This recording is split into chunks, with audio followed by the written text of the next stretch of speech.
Medio Oriente. Autoridades de Qatar y Egipto afirmaron que buscan acercar las posturas para extender la tregua. Israel reanudó los ataques en Gaza luego de la finalización de la tregua con Hamas, bombardeando Rafah y Khan Younis. UNICEF pidió que se disponga a un alto al fuego prolongado y dijo que de no hacerlo es una aprobación del asesinato de niños. Hamas acusa a Israel de no querer negociar la extensión de la tregua y de matar a decenas de palestinos en las últimas horas. Israel denuncia que Hamas violó el alto el fuego lanzando cohetes hacia territorio israelí. El secretario general de Naciones Unidas, Antonio Guterres, lamenta profundamente la reanudación de los ataques israelíes. Hezbollah reivindicó un ataque, el primero desde el fin de la tregua, contra un objetivo militar en el norte de Israel. El ejército israelí publicó un mapa de Gaza dividido en cientos de sectores con el fin de ordenar evacuaciones civiles. La Organización Mundial de la Salud advirtió que no se puede permitir perder un solo hospital más en Gaza para atender a los heridos.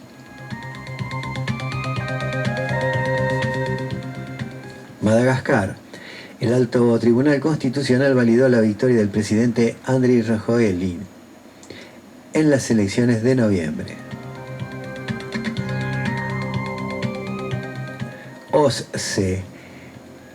Creo que ese debate ha quedado agotado, al menos hasta este punto, dijo el presidente de turno Bujar Osmani sobre la chance de suspender a Rusia como miembro del grupo. El ministro de Exteriores, Sergei Lavrov, acusó de cobardía a los líderes diplomáticos de la Unión Europea y de Estados Unidos por no reunirse con él en Skopje.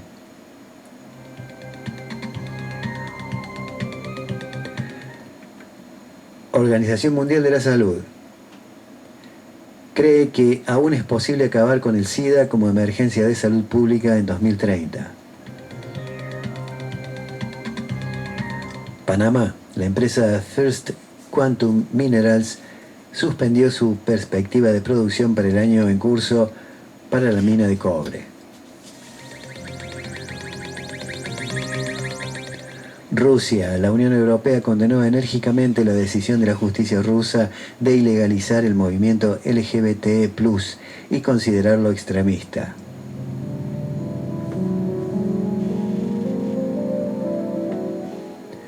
Venezuela. Celebra decisión de la Corte Internacional de Justicia en torno al referendo consultivo sobre el Esequibo. Parlamento venezolano se pronuncia sobre decisión de La Haya respecto al Esequibo. Corte Internacional de Justicia rechaza las medidas solicitadas por Guyana en relación a la suspensión del referendo consultivo de Venezuela sobre el Esequibo.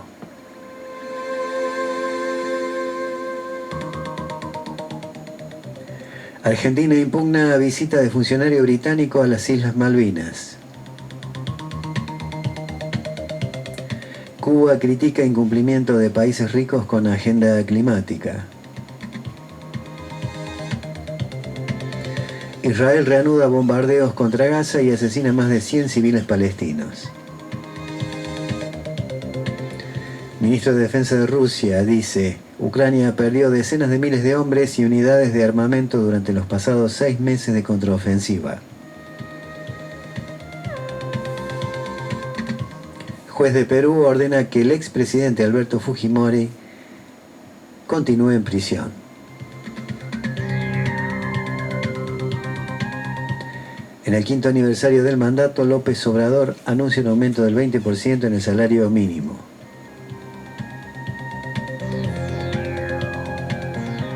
El presidente electo Javier Milei ha anunciado la futura designación de Patricia Bullrich para el cargo de ministra de Seguridad.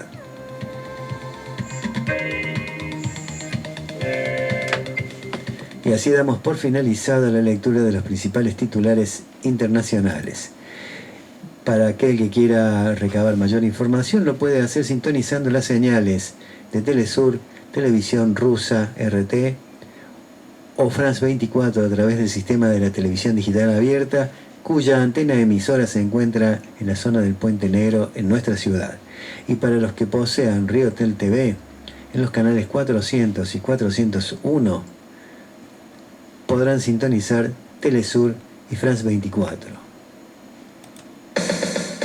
La televisión digital abierta, TDA, llegó a Río Tercero. Es libre y gratuita. Emite a nivel nacional 17 canales y en algunas ciudades se suman canales locales. ¿Qué necesitas? Un televisor LED que posea sintonizador digital o que sea de tipo Smart. Son los fabricados a partir del 2013. Si tu televisor es antiguo, anterior al 2013, necesitarás para ver TDA un decodificador externo que se compra en los mismos lugares donde podés conseguir la antena. Para nuestra ciudad, debes colocar una antena externa elevada a unos 4 o 6 metros, apuntando hacia la zona del Puente Negro para ver los canales de TDA. Si vivís en una zona sin cobertura de TDA terrestre, tenés que instalar el kit TDA satelital de ARSAT. Bueno, les vamos a hacer escuchar un audio que se titula Tuvieron huevos, y supuestamente lo escribió o lo dijo Peteco Carvajal. Escuchemos. Mientras La Nación, Clarín, El Pelado de Crónica, Milei, Macri y todos los garcas, los empresarios, Ratazzi, todos están preparando el terreno para que en cuestión de días y semanas, porque ya hay despidos, ya hay suspensiones, haya esto que llaman estanflación, es decir, que millones de argentinos se queden sin comer ni siquiera pan duro, porque eso es lo que viene, eso es lo que están creando, una feroz devaluación y todo lo demás. Quiero compartir con ustedes algo que creo que escribió Peteco Carvajal y que está bueno, es de sentido común, es lo que charlamos todos los días, pero está bueno, y sobre todo si lo escribió Peteco, un grande. Tuvieron huevos para gritarle chorra a Cristina, mientras pagaban la luz, el gas, el agua y el transporte subsidiados. Tuvieron huevos de decirle corrupta, pero fueron a hacerse la moratoria para jubilarse. Tuvieron huevos de repetir una y otra vez, se dobaron todo, pero recibían el 30 y hasta el 40% de aumentos en paritarias. Tuvieron huevos de gritarle, metan la presa, mientras se iban de vacaciones o arreglaban tu casa, y agregaría con el procrear. Tuvieron huevos para decirle vieja puta, mientras vos, tu papá, tu mamá, recibían aumentos anuales por la ley jubilatoria y los remedios gratis del PAMI. Tuvieron tantos huevos para denigrar y calumniar, y por sobre todo, unos huevos bárbaros para odiar. Tantos huevos que no les quedó ni un poquito para defender el laburo, los derechos y la dignidad. Te están quitando todo, pero no solo a vos, sino a tus hijos, a tus padres, a tus hermanos, a tus vecinos, a tus amigos. Qué lástima que no hayas guardado un poquito de esos huevos. Hoy no estarías haciendo el papel de pelotudo. Supuestamente, Peteco Carvajal. Cuánta razón, ¿no? Cuánta razón. Y más de uno se Pero querrá tirar, se querrá pegar un tiro en las bolas. Más de uno. Ya es tarde. Ya es tarde, lamentablemente. Lo único que queda ahora es reaccionar cuanto antes y ver de poder desplazar este gobierno de mierda antes de que haga más cagadas. Es lo único que queda. ¿Tenemos a Borroni? Sí, tenemos a Borroni. Bueno, vamos con uno de él. Porque tiene cosas muy interesantes que decirnos. Sí, hoy tenemos muchas noticias para dar. Veamos, don Borroni se me está escondiendo, pero ya lo voy a encontrar. Bueno, si no, les anuncio otra cosa que vamos a pasar después. Lo vamos a... Ya lo tengo Borroni, pero sí, bueno. sí, vamos con Borroni. Bueno.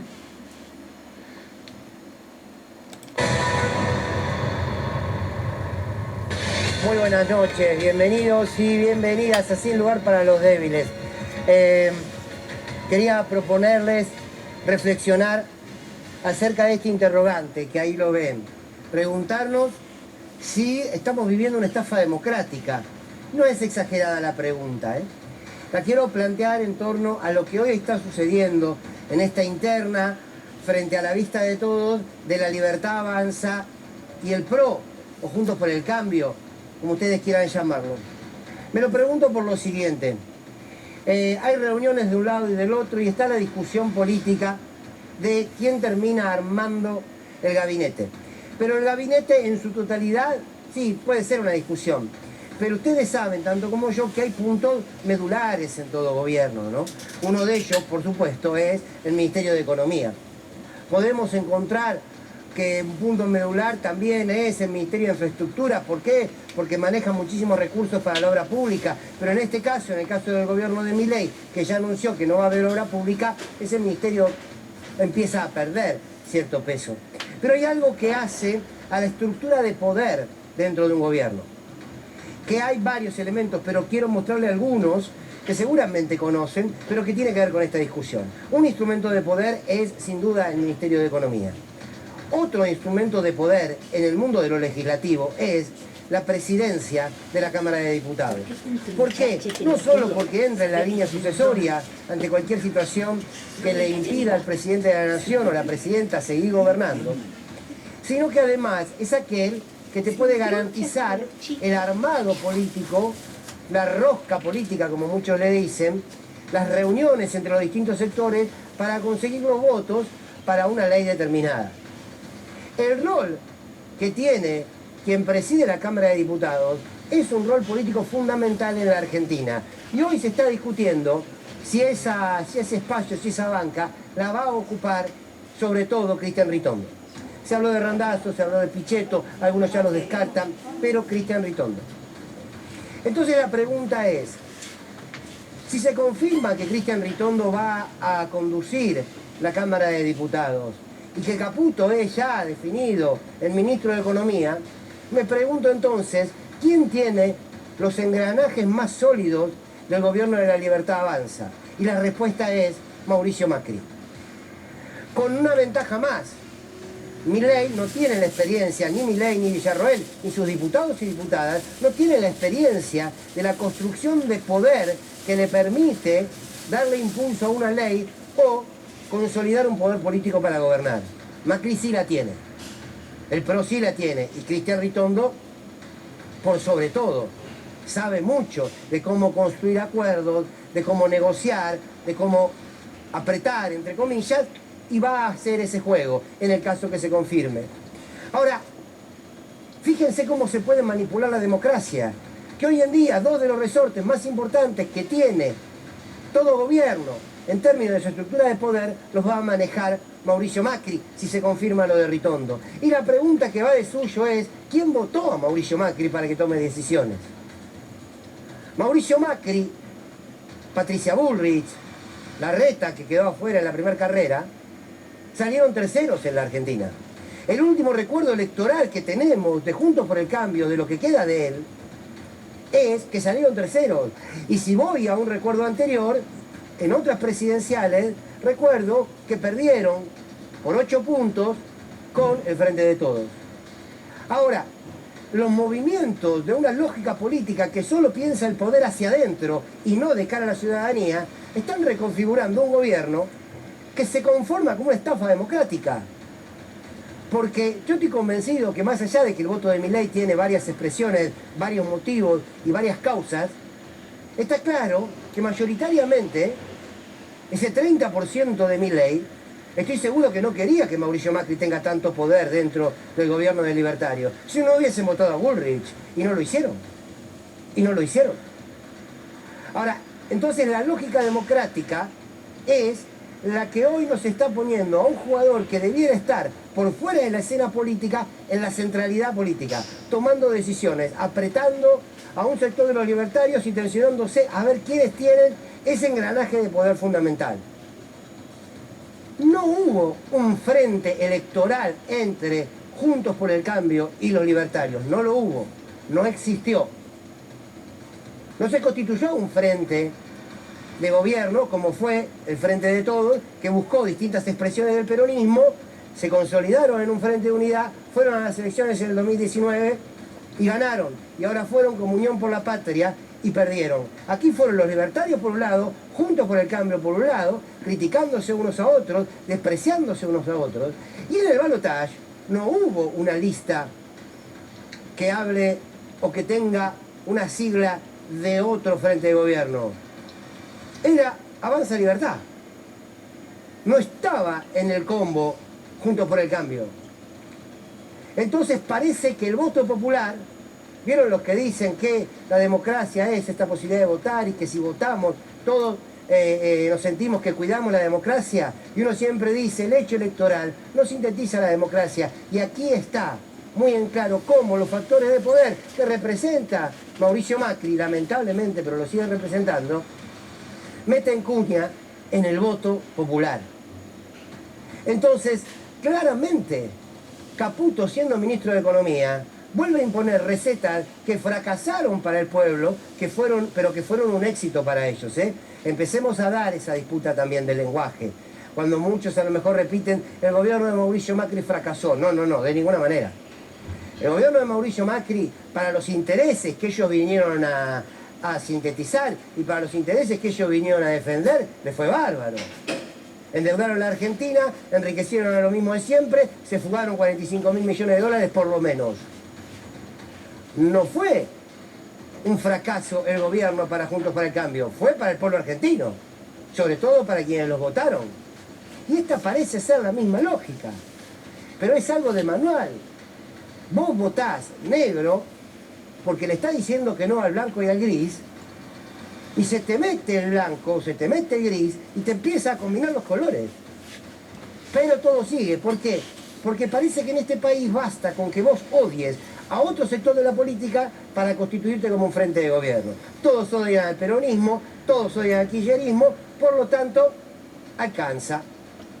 ¿De verdad que la Argentina pensó hace 15 días atrás, que fueron las elecciones, que íbamos a estar otra vez viendo a Mauricio Macri por todos los medios, opinando, hablando, diciendo lo que debe hacer o no el gobierno de Javier Milei? Javier Milei debería tener un poquito de carácter, ¿no? Sobre todo por todo lo que boqueó, diríamos, en el barrio durante la campaña. Un poquito de carácter. Quien presida diputados, la tradición dice que siempre es el oficialismo, el ejecutivo. Entonces deben ser los libertarios. O Milei no cree en nadie de su propio espacio político, en nadie de sus diputados o diputadas para que pueda ocupar ese lugar. Me pregunto cuál es el derecho que se arroga Mauricio Macri, Patricia Bullrich y la banda que sintetiza Juntos por el Cambio. Digo banda porque realmente actúan como una banda. Abro un paréntesis. ¿Alguno vio un radical en estos días que esté diciendo algo, que se esté expresando? Si alguno lo encuentra, me avisa. Cierro paréntesis, porque no hablaron más. Y a mí me gustaría saber si todos Juntos por el Cambio va a decidir cogobernar. Porque si ponés el ministro de Economía, si se confirma que ponés a la ministra de Seguridad, hay que esperar, no se sabe. Y además ponés el jefe de la Cámara de Diputados, está cogobernando, vamos, está cogobernando. Es el segundo gobierno de Mauricio Macri con el arlequín, con todo respeto, al electo presidente Javier Milei. Y tiene la lógica del fraude. Tenían razón los libertarios cuando decían se está preparando un fraude. Era este el fraude. El que vota a Milei sale con Macri. Es como una especie de esas citas por Luana conoce ese mundo, no por ella, porque lo ha contado muchas veces, ¿no? Como es el Tinder, no sé qué, ¿no? Y de pronto vas y la verdad es que la foto que te había puesto era otro. Y llegaste y te encontraste con este y dijiste, y bueno, ¿qué hacemos ahora? ¿No? Básicamente es lo mismo. Es un vínculo de Tinder las elecciones. Votaste una cosa, llegaste a la cita y era otra. Bueno, esto, que es un ejemplo bastante estúpido, por cierto, digo, es la lógica de la estupidez con la que aceptamos los juegos de la democracia. Pero aquí hay una enorme debilidad que está mostrando la Libertad Avanza. Una debilidad política que preocupa, porque todavía no empezaron a gobernar. De verdad que es una gran debilidad política, porque en todo caso vos podés decir, el PRO, Mauricio Macri, está haciendo su juego. Ahora, la debilidad que significa aceptarle el juego a Macri, ¿qué les dio Macri? ¿Quién puede arrogarse que la gente que votó en su momento a Patricia Bullrich y que ahora lo votó a Milei, lo hizo porque Macri dijo que lo acompañaba a Milei?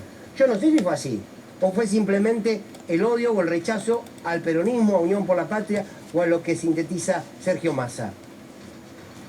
¿Qué fue lo que hizo? Como para, insisto, entregarle esos resortes de poder. Lo mejor que le puede hacer a la democracia es que respetemos la legitimidad del voto. ¿O no están repitiendo eso por todos lados? Bueno, yo quiero respetar la legitimidad del voto. A los que han votado a La Libertad Avanza, yo respeto la legitimidad del voto. Pongan el presidente de la Cámara, porque si no, vamos a la legalidad y que sea la primera minoría. Si consigue los votos para ocupar la presidencia de la Cámara. Y ojo que la resultante le puede dar Unión por la Patria. No, pero eso está mal. Eso no respeta las tradiciones. Y que te pongan uno por la ventana, ¿sí? ¡Qué debilidad! ¡Qué debilidad La Libertad Avanza! De verdad, por cierto que entristece. Y cuánto poder autodeterminado de lo que significa el PRO. Juntos por el Cambio ya no sabemos quiénes son. Alguna vez, estos días, un dirigente político del PRO dijo, si Patricia Bullrich asume como ministra de Seguridad, se está sumando al gobierno de La Libertad Avanza, que renuncia a la presidencia del PRO. No, bueno, lo que pasa que, sí, hagan una bien, che, hagan una, por a ustedes que les gusta tanto la derecha, hagan una por derecha, hagan una bien. Si Patricia Bullrich se sumó Caputo, si Patricia Bullrich y Ritondo asumen esos roles, díganle abiertamente a la sociedad que gobierna Juntos por el Cambio con La Libertad Avanza. Y los que no están de acuerdo, váyanse de Juntos por el Cambio. Los radicales, por ejemplo. Pero insisto, esto forma parte de una estafa democrática. Porque no era lo prometido. Están arrancando flojo. Están arrancando flojo.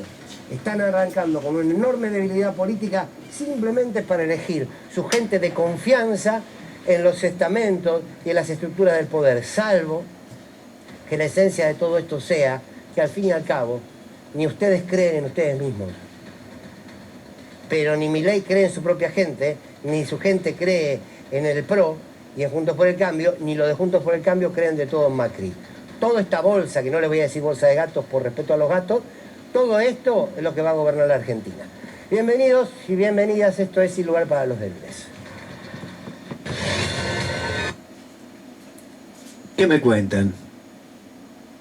¿Qué me pueden contar ustedes de que Milei primero dijo que el ajuste le iban a pagar la casta política y pasó de la casta política a considerar casta al pueblo?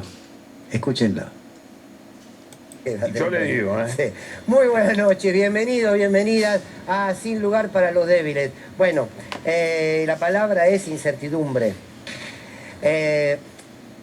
Quizás porque uno esperaba determinada coherencia en el discurso de Milei, coherencia con lo que habían dicho ellos mismos.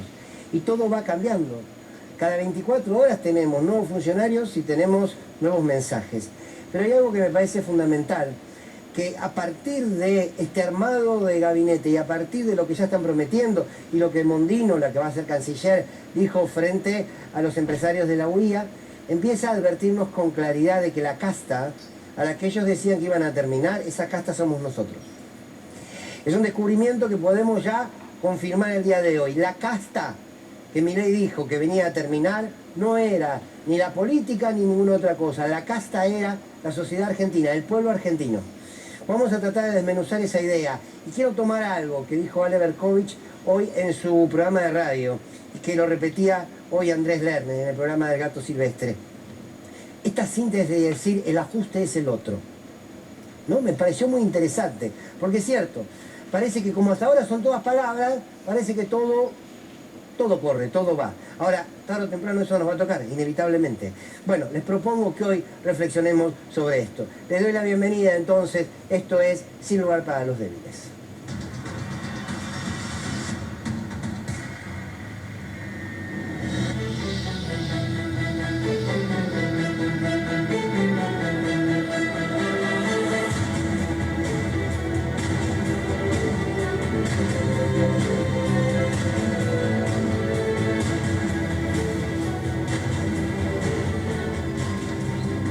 La incertidumbre de la que hablábamos recién me parece que es parte de este contexto.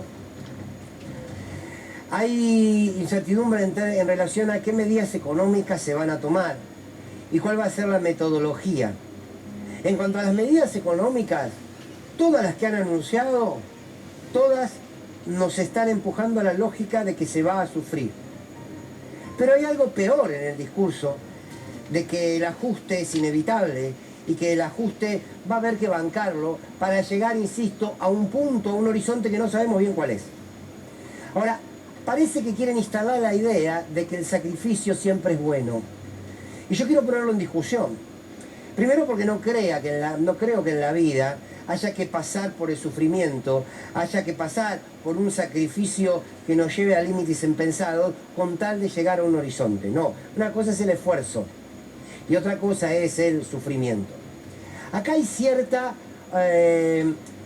cierto concepto positivo que le ponen a la palabra sufrimiento y se lo ponen hasta a la palabra ajuste. Tenemos que atravesar el desierto, tenés que pasar sed, tenés que pasar hambre, para luego ser feliz. Hay una cuestión ahí media religiosa, ¿no? La cuestión del sacrificio, casi mesiánica, la cuestión del autoflagelo para poder llegar ¿a qué? Al bien común. Si la respuesta fuese esa, uno dice, bueno, veamos, revisemos qué es lo que vale la pena transitar. Pero tampoco queda claro que ese sacrificio que nos propone o que nos va a exigir Milei y su gabinete nos conduce a buen destino. ¿Por qué le damos a la palabra sacrificio y a la palabra ajuste una lógica casi de necesidad?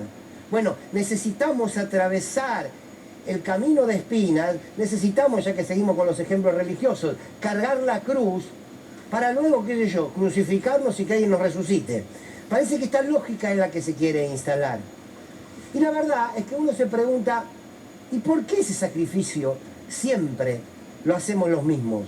¿Y por qué el ajuste siempre recae sobre los mismos? Por eso yo les decía que al fin y al cabo la casta somos nosotros, la casta es el pueblo.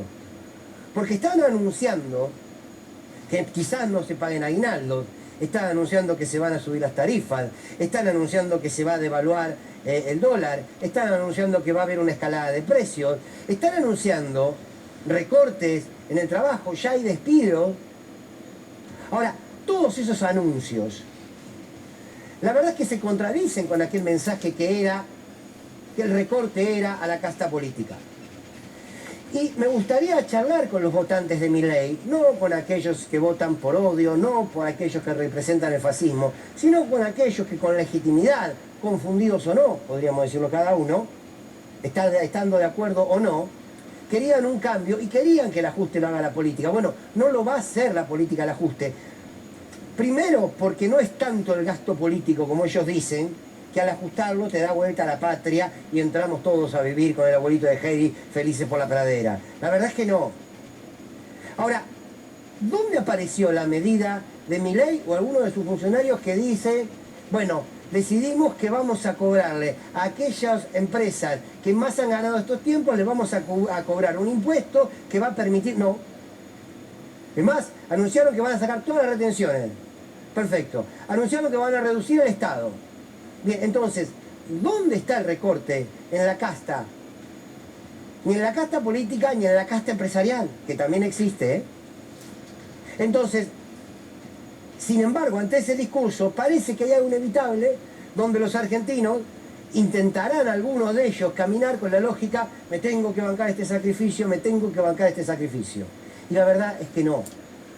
¿Por qué? Y aquí tomo la frase de Ale Berkovich, cuando dice, el ajuste es el otro. Hay cierta lógica que sostiene lo discursivo, pero que le cuesta verlo todavía en la realidad concreta y cotidiana. Entonces vos te encontrás en la esquina con alguien que te dice, bueno, el ajuste es inevitable.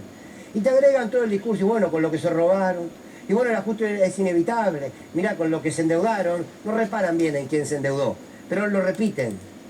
El ajuste es inevitable. Claro, lo decimos, lo repetimos. Muchos dicen, lo va a aguantar la clase media porque quiere el cambio. Ahora, ese ajuste no es un ajuste para con el otro solamente. Es un ajuste que nos va a tocar. Ya nos está tocando. Ya empezamos a tener familiares, amigos, amigas, gente cercana, que ya sabe que pierde su trabajo. Ya lo sabe. Algunos que ya lo perdieron.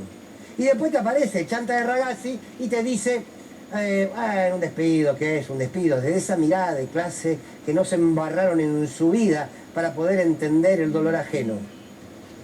Entonces, el ajuste no va a ser con el otro. El ajuste va a ser con lo que representa lo que ellos entienden como la verdadera casta y lo que ellos entienden como el verdadero gasto, lo que ellos entienden que somos los orcos. Ahí va el ajuste. Cuando han encontrado a lo largo de la historia, y no de aquí, del mundo, un gobierno de derecha que hable de ajuste y haya ajustado y le haya pedido a quienes más tienen? Nunca. Porque lo que no terminan de decir, y miren que dijeron barbaridades, lo que no terminan de decir es que para ellos la palabra ajuste es ajustar el Estado para liberar al mercado y que el mercado lo gobiernen unos pocos. Todo esto genera incertidumbre, porque la incertidumbre no está dada en función de si las medidas nos van a dar una mejor calidad de vida o no. La incertidumbre está en torno a cuánto vamos a soportar. Ahora, quiero ir a una pregunta previa. ¿Quién determinó que hay que soportarlo? ¿Por qué no lo exigimos en los términos democráticos a medida que vayan apareciendo las políticas del gobierno? ¿Por qué no exigimos la plena vigencia de la democracia, que es que la oposición cumpla el rol de oposición y que la ciudadanía, cuando ves vulnerados sus derechos, no se coma el discurso de aquel que se los está recortando? Porque esto pasa, ¿no? Es la lógica del verdugo y de su víctima. La víctima yendo a la guillotina, creyendo que el verdugo tiene derecho a cortarle la cabeza. Y en realidad no es